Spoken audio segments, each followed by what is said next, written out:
Salut à tous et bienvenue sur Automobile Propre. Mon nom est Andy David et aujourd'hui je suis au Portugal en présence du nouveau BMW iX2. C'est la première fois que le BMW X2 se met à l'électrique. Alors le X2 on le connaissait jusqu'ici, c'était un peu à mi-chemin entre la compacte et le SUV. Là cette nouvelle génération elle prend plus clairement une orientation SUV coupé avec une ligne un petit peu différente. Il est plus large, plus long. Avant de rentrer dans le cœur du sujet, je vous invite à vous abonner à la chaîne Automobile Propre et à activer les notifications. Alors ce X2, il a clairement maintenant une allure de SUV coupé, comme les X4 et X6, alors que le X2 avant, il était un petit peu plus en mode compact. D'ailleurs, il grandit, fait 4,55 m de longueur. En largeur, c'est 1,84 m. En hauteur, c'est 1,59 m. Donc, en gros, vous pouvez le placer quelque part entre un Volvo EX30 et un cran en dessous d'une Tesla Model Y. Alors, évidemment, on est chez BMW. Ces dernières années, on a beaucoup aimé les gros haricots. Là, c'est très élargi par rapport au X1, qui est son cousin technique. C'est évidemment aveugle. Alors, voilà, on a des petits éléments triangulaires, mais c'est une calandre qui est évidemment fermé puisqu'on n'a pas les mêmes besoins de refroidissement sur un véhicule électrique. On note les feux avec ces sortes de L inversées qui servent d'éclairage de jour. C'est plutôt réussi, moi je trouve personnellement. L'embossage sur le capot qui contient le logo. Bon, ici on a une jolie version M, donc on a le droit aux belles jantes, on a le droit aux pneus 20 pouces. C'est peut-être pas le top pour l'efficience, mais point de vue look c'est plutôt pas mal. On a évidemment les marquages etc. qui vont bien, et donc c'est là que ça change beaucoup. C'est sur le profil, parce qu'on a vraiment un pavillon très incliné, alors qu'avant c'était un peu plus un profil de compact. Et ça c'est vraiment le gros changement esthétique sur cette voiture. Ça permet aussi d'améliorer un petit peu l'aéro. Le CX c'est 0,25, c'est rien d'exceptionnel. Donc voilà, avec ce nouveau profil, il s'inscrit pleinement, on va dire, dans les X4 et X6, ça clarifie la gamme pour les amateurs de BMW. Et puis à l'arrière, on a un bouclier un petit peu plus agressif, etc. C'est pas trop l'ambiance efficience esthétiquement. On va voir si sur la route, on est plutôt dans cet esprit-là. Évidemment, on est chez BMW, donc il y a l'inévitable décroché Hofmeister. Et je note aussi l'apparition sur ce iX2 d'un toit panoramique, mais qui ne court pas jusqu'à l'arrière du véhicule. D'un point de vue technique, ce BMW iX2, il est sur l'ancienne plateforme BMW qui s'appelle Phare et qui va être bientôt remplacée par la Neue Klasse. Du coup, il y a un peu d'aménagement, il y a un petit peu des compromis qui ont dû être faits. Alors, par exemple, tout ce qui est câblage, etc., c'est un peu complexe. Il y a beaucoup de cerveau électronique. Donc, on va dire que c'était une plateforme multi-énergie qui avait été pensée à l'époque. On n'était pas sûr à 100% de la voie électrique. Aujourd'hui, c'est peut-être pas les solutions les plus modernes et les plus intéressantes techniquement pour un véhicule 100% électrique. Deux motorisations sont proposées au catalogue de Munich. D'abord, une traction donnée pour 204 chevaux. Mais aujourd'hui, nous prenons le volant de la version xDrive 30 avec transmission intégrale. Les deux machines synchrones à rotor bobiné sont placées sur les essieux avant et arrière. Ils cumulent 313 chevaux. La batterie, elle est classiquement sous le plancher. C'est nickel manganèse cobalt. La capacité nette, elle est de 64,8 kWh. Et donc, je vous l'ai dit, la plateforme à l'ancienne, résultat, il n'y a pas de frunk. Désolé les amis. Haillon motorisé qui s'active comme ça en appuyant sur l'hélice. Alors la chose positive, c'est que on a une belle ouverture bien large, assez carrée. On a des encoches sur les côtés, profondeur. Évidemment la banquette elle est rabattable en 3 parties. On a même un emplacement pour les câbles. Pour moi, le principal regret, s'il y en a un, c'est la hauteur du seuil de chargement qui arrive à peu près, j'ai des petites jambes, mais à mes hanches. Ça, c'est un peu embêtant quand on charge des trucs un peu lourds dans le coffre de sa voiture. Et me voici à l'intérieur de ce iX2. Alors, on n'est pas dépaysé, c'est une ambiance typiquement BMW. D'ailleurs, c'est une planche de bord très très proche de celle de son cousin technique, le X1. Ça présente très bien. Alors évidemment, on a des matériaux plutôt de bonne qualité. Voilà, les petits motifs en triangle là qui sont agréables, assez brossés, etc. Tout ça, c'est très bien fait. Il n'y a pas beaucoup de critiques à faire sur la partie matériaux, si ce n'est que là, c'est des parties brillantes, ça risque toujours de se rayer. Ça, c'est mon petit quart d'heure de mauvaise humeur. Pour le reste, évidemment, il y a les plastiques durs en bas, mais ça, on s'en fiche complètement. C'est un habitacle qui m'a l'air tout à fait dans le sens traditionnel ergonomique. Petit point que j'aime bien, ici, on a la possibilité de charger le téléphone avec induction. Et ce qui est bien, c'est qu'on a cette petite molette là qui permet de bloquer le téléphone et ça permet de prendre moins de place puisqu'on le place verticalement. Ici, 2 ports USB-C, de quoi mettre évidemment les boissons. Un grand rangement avec surface antidérapante, donc ça permet aux clés de pas trop se balader. Ici, on a quand même une console centrale dans le sens traditionnel du terme, avec les changements de rapport, etc. Le volume de la radio via une molette, ça c'est bien vu. Pareil, l'accès direct à la caméra, ça c'est plutôt un point fort.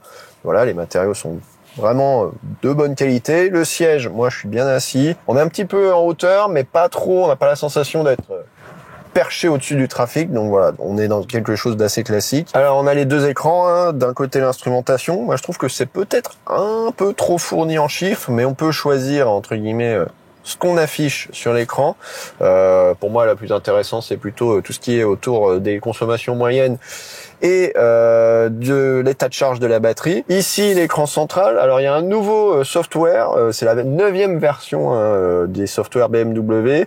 Il se base désormais sur on va dire la partie Android Auto et non plus un dispositif maison. Alors on va voir si c'est fluide ou pas. Ouais, la navigation, le fameux test de la navigation, ça permet de voir si ça réagit vite ou pas. Ça me semble plutôt pas mal. En ergonomie, on a quand même des accès directs aux principales commandes, navigation, téléphone, médias, etc. Ça réagit pas forcément à une vitesse folle, mais c'est plutôt correct.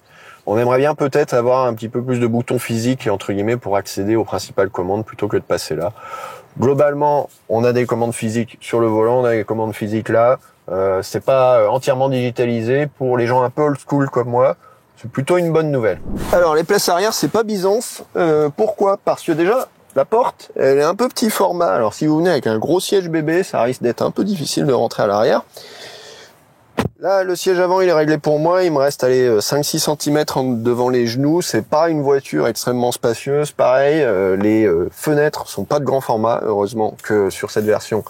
Il y a le toit panoramique, parce que sinon on aurait un peu l'impression d'être engoncé. Je vais faire le fameux test Maxime Fontanier d'ouverture de la fenêtre arrière, quand même, pour voir si on arrive jusqu'en bas. Oui, Maxime, on y arrive à 98%. Et le siège avant, il est quand même creusé, donc ça permet d'avoir un petit espace supplémentaire pour les jambes. On a de quoi mettre l'aumônière avec le filet pour mettre par exemple un ordinateur portable. En revanche, ce qu'on peut regretter, c'est que le plancher, il est un peu haut. Ça, c'est dû à l'ancienne plateforme. Et du coup, on est un peu enfoncé dans le siège, on a un peu les genoux qui remontent, et surtout, il n'y a pas beaucoup de place pour glisser ses pieds en dessous, dans l'encoche sous le siège. On a 2 ports USB, ça c'est pour les passagers arrière. En revanche, j'étais un peu inquiet sur la place à la tête. Si on fait moins 1m80, normalement, on s'en sort sans trop de problèmes. Pour les grands gabarits, ça peut être peut-être un peu plus embêtant. Allez, mais voilà, dans un petit village portugais, ça va être l'occasion de faire un petit gymkhana urbain pour voir comment se comporte ce iX2 en environnement, en agglomération. Alors, on démarre, ça se passe ici sur la console centrale, start-stop. Petit bruit pour nous signaler que le contact est mis. Sélection du rapport, D, ça se passe ici. Alors si on refait une deuxième fois, on a break aussi pour la version avec une régénération un peu plus forte. Pas de palette sur cette voiture, il n'y a qu'une seule palette et c'est pour le boost. Alors je me suis mis en mode régène maximum, un B comme break. Et on va voir au stop si la voiture elle s'arrête effectivement. Je lâche le pied de l'accélérateur et la voiture s'arrête complètement. Alors, on va pivoter autour de la fontaine. Le diamètre de braquage, il est de 11,70 m, ce qui est un petit peu beaucoup vu la taille du véhicule. Alors, on va faire la petite marche arrière pour vérifier la caméra de recul. Alors ici, on a du 360 et un accès direct sur la console centrale. Ça, c'est pratique. Voilà, hop, on met la marche arrière.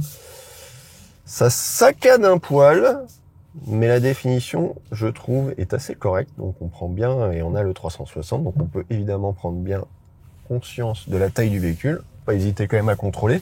Et c'est tant mieux parce que la visibilité sur ce véhicule, elle est pas géniale. En 3/4 arrière, c'est même assez désastreux parce que on a des grands piliers C, etc. Et une lunette très inclinée. Dans le rétro intérieur, je vois quand même que le haut des voitures derrière moi. Et à l'avant, alors certes, les montants ils sont pas très épais, mais on a cette partie-là, la tâche du rétroviseur. Et du coup, dans un environnement urbain, là aussi sur le côté passager, c'est un petit peu décevant, c'est un petit peu embêtant, point de vue visibilité. Heureusement, il y a une bonne caméra 360, une caméra de recul, ça permet d'aider dans les manœuvres. Alors on parle de visibilité, il y a quand même un truc qui me chiffonne, c'est que oui, on a la vision tête haute, donc ça c'est bien, mais on a une espèce de triangle qui en fait représente la route devant nous pour les ADAS, donc les aides à la conduite. Mais ce triangle, on a l'impression un peu que c'est un panneau attention, et du coup c'est un peu distrayant lorsqu'on conduit, c'est un peu gênant, c'est dommage. On se contenterait du minimum, hein, juste la vitesse et à la limite le rappel des panneaux. Alors, il y a une autre chose qui me gêne un peu sur la visibilité. Aujourd'hui, c'est une journée avec très ensoleillé et on a ce haut-parleur Harman Kardon qui est très sympa, hein, ça permet d'avoir une bonne qualité de son. En revanche, il se reflète beaucoup dans le pare-brise lorsqu'on a le soleil dans les yeux. Ça, malheureusement, c'est un peu dommage. C'est quelque chose que j'ai un peu de mal à comprendre personnellement. Qu'on laisse passer des trucs comme ça qui sont un peu gênants pour la visibilité dans la voiture pour des raisons avant tout esthétiques. Alors, sur les pavés, évidemment, un peu de bruit de roulement, il y a un peu de mouvement de caisse, mais rien de très choquant, hein. L'amortissement est quand même assez maîtrisé. C'est quand même du côté ferme de la force, hein. On est dans une voiture allemande. Alors aujourd'hui, c'est une journée très venteuse et globalement, l'insonorisation me paraît très bonne, notamment sur les bruits d'air. Alors me voilà sur petite route sinueuse, ça va être l'occasion de se rendre compte des qualités dynamiques du véhicule. Alors, vous l'entendez peut-être, il y a un faux bruit un peu spatial d'accélération. Je trouve pas ça méga ni intéressant ni très réussi. En revanche, dès qu'on aborde un peu les courbes,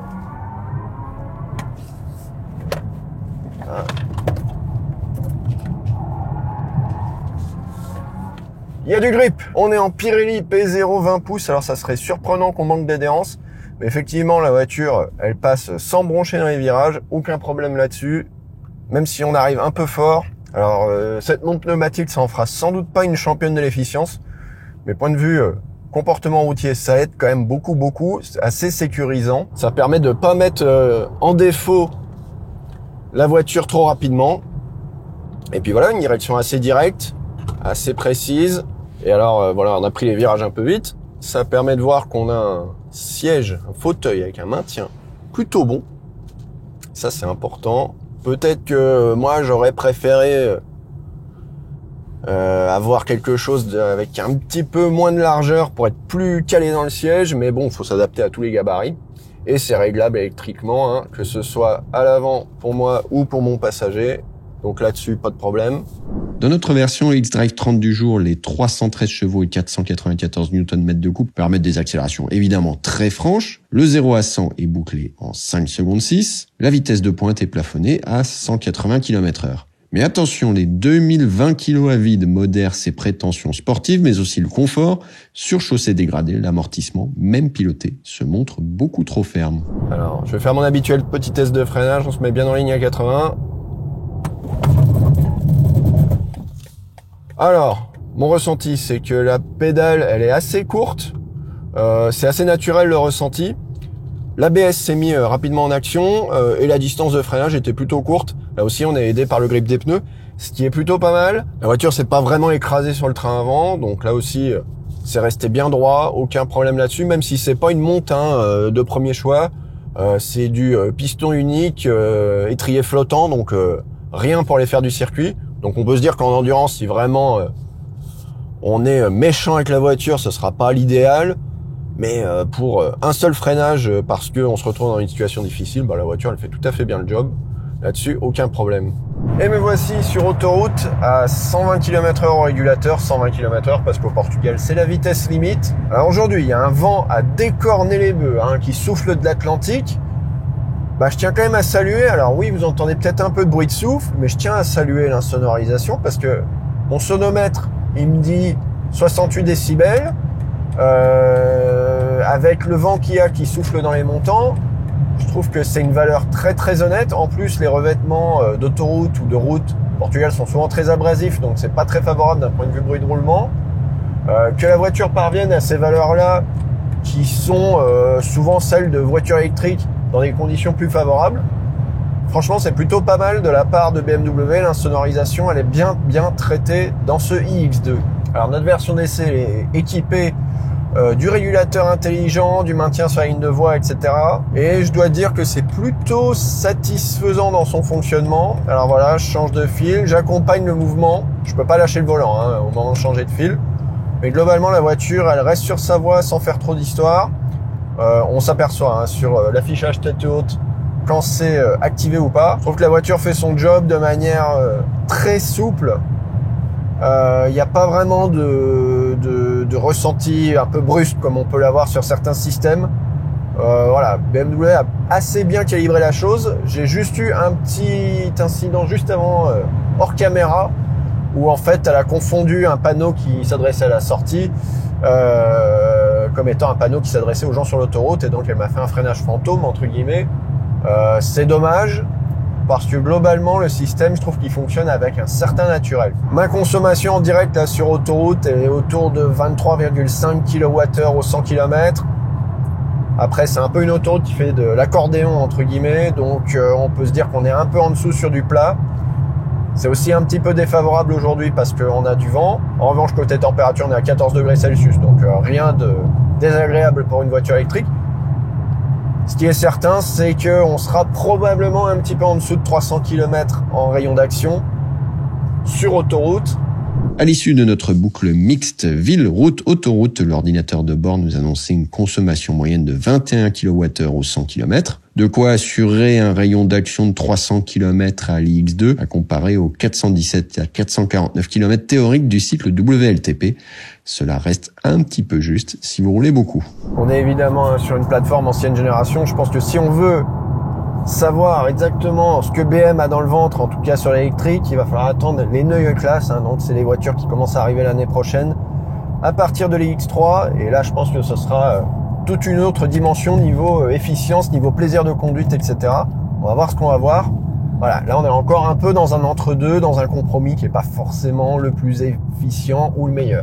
Sans surprise, le BMW X2 n'est pas un premier prix. Pour la version d'entrée de gamme de 204 chevaux disponible cet été, il faudra déjà compter 46 900 €. L'X2 313 chevaux bimoteur que nous essayons ici démarre à 59 150 €. Et comme souvent chez les constructeurs allemands, les catalogues regorgent de packs et d'options, ce qui alourdit considérablement la facture. Comptez plus de 70 000 € pour notre véhicule d'essai. Ça fait évidemment très mal sur un créneau où la concurrence s'affûte chaque jour un petit peu plus, avec notamment l'arrivée des généralistes comme le Peugeot i3008 ou le nouveau Renault Scénic. Et comme de tradition sur Automobile Propre, on termine notre essai à la borne. Alors c'est pas une borne rapide, mais c'est sans doute une des plus sympas que j'ai croisées dans ma vie, là en bord de mer à Kaïch. Alors sachez que sur du 11 kW, on se recharge en 6h30. En revanche, côté rapide, le col, entre guillemets, il a été plafonné à 130 kW, ce qui est dans la moyenne à peu près des concurrents, notamment allemands. Comme toujours, vous le savez, sur Automobile Propre, nous les essayeurs, on fait les premières impressions. Après, il y a Soufiane Benhamouda qui va passer pour son super test, et là, vous aurez toutes les courbes, les crêtes, etc., tous les détails sur la recharge et sur les consos. On s'en reparle dans quelques mois sur Automobile Propre. Est-ce que vous pensez que BMW est sur la bonne voie? Est-ce que vous pensez que ce véhicule est pertinent? On s'en parle dans les commentaires ci-dessous. On se retrouve très très vite sur Automobile Propre. Ciao!